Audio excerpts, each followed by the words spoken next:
Simple ఇంగ్రీడియంట్స్తో తక్కువ టైంలో టేస్టీగా సమ్మర్ స్పెషల్ రెసిపీని మీ ముందుకు తీసుకొచ్చాను. నోట్లో వేసుకోగానే హాయిగా అనిపిస్తుంది. అదే లెమన్ రసం అండి. చాలా బాగుంటుంది. సమ్మర్లో నాన్ వెజ్ ఎక్కువ తినలేము. ఇలాంటి లిక్విడ్స్ తింటేనే మనసుకి ప్రశాంతంగా ఉంటుంది. రెసిపీ విషయానికి వస్తే కుక్కర్లో 2 స్పూన్స్ కందిపప్పుని క్లీన్గా వాష్ చేసుకొని వేసుకొని ఒక 5 నుంచి 6 టమాటాలని ఇలా మధ్యలోకి కట్ చేసుకొని వేసుకోండి. వాటర్ వేసుకొని ఒక 3 నుంచి 4 విజిల్స్ వచ్చేంత వరకు ఉడికించుకోండి. ఇక నెక్స్ట్ ఆ ఉడికే గ్యాప్లో ప్రాసెస్ వచ్చేసి మిక్సీ జార్లో వెల్లుల్లి అండ్ జీలకర్ర, మిరియాలు మరియు ఎండుమిర్చి ఇవన్నీ వేసుకొని మెత్తగా మిక్సీ పట్టుకోండి. ఉడికే గ్యాప్లో ఈ పేస్ట్ అనేది ప్రిపేర్ చేసుకొని పెట్టుకోండి.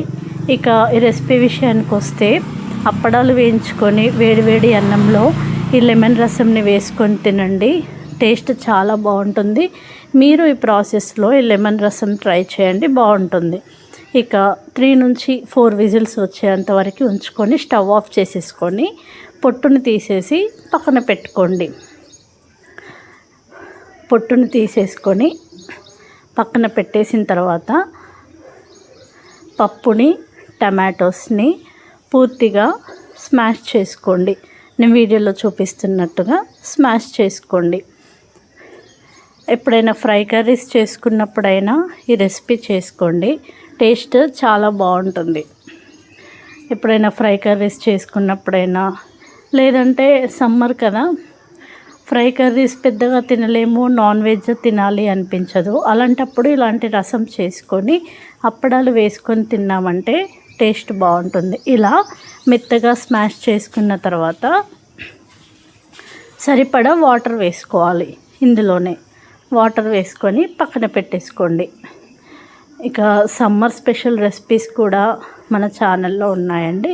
వాటర్ వేసుకొని వేరొక గంజులోకి కర్రీని అనేది వేసుకోండి. నెక్స్ట్ స్టవ్ ఆన్ చేసుకొని మనం ప్రిపేర్ చేసి పెట్టుకున్న ఈ బౌల్ని స్టవ్ మీద పెట్టేసుకొని అందులోనే కొద్దిగా పసుపు మరియు మీ టేస్ట్కి సరిపడా సాల్ట్ వేసుకొని అంతా కలిసేలా బాగా కలుపుకొని అదంతా కలిసేంత వరకు కొద్దిగా వేడయ్యేంత వరకు స్టవ్ని హై ఫ్లేమ్లో పెట్టేసుకోండి.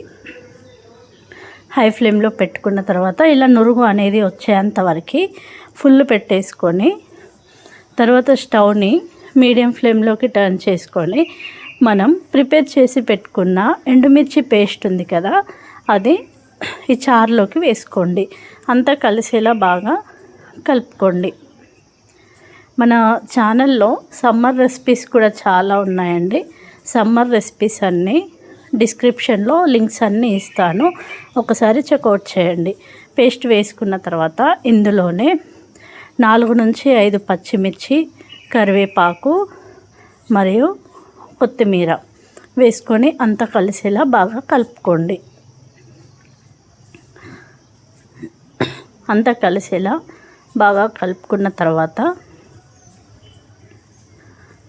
ఇక ఈ టేస్ట్ విషయానికి వస్తే అండి చాలా బాగుంటుంది, టేస్టీగా ఉంటుంది. మీరు ఒకసారి ట్రై చేయండి. ఇది మరిగే గ్యాప్లో వేరొక స్టవ్ మీద గంజు పెట్టేసుకొని ఆయిల్ వేసుకొని తాలింపు పోపు దినుసులు, జీలకర్ర వేసుకొని కొంచెం ఫ్రై అయిన తర్వాత అందులోనే ఇంగువ వేసుకోండి. దీన్ని పప్పులోకి వేసుకొని ఆ ఇంగువ ఫ్లేవర్ అనేది కూడా మరిగేంతవరకు అందులో కలిసేంతవరకు ఒక 5 నుంచి 10 నిమిషాల వరకు రసం అనేది ఉడికించుకోండి. ఉడికించుకున్న తర్వాత ఇందులోనే ఫైనల్లో ఒక 2 నిమ్మకాయలని కట్ చేసుకొని గింజలు తీసేసుకొని లెమన్ రసంని ఈ రసంలో వేసుకోండి. అంతా కలిసేలా బాగా కలుపుకొని లెమన్ రసాన్ని కూడా ఒక 5 నిమిషాల వరకు ఉడికించుకొని స్టవ్ ఆఫ్ చేసేస్తే సింపుల్ ఇంగ్రీడియంట్స్తో తక్కువ టైంలో కంప్లీట్ అయ్యే ప్రాసెస్ అండి ఇది. లెమన్ రసం చాలా బాగుంటుంది. మీరు ఒకసారి ట్రై చేయండి. తక్కువ టైంలో కంప్లీట్ అయ్యే ప్రాసెస్ ఇది.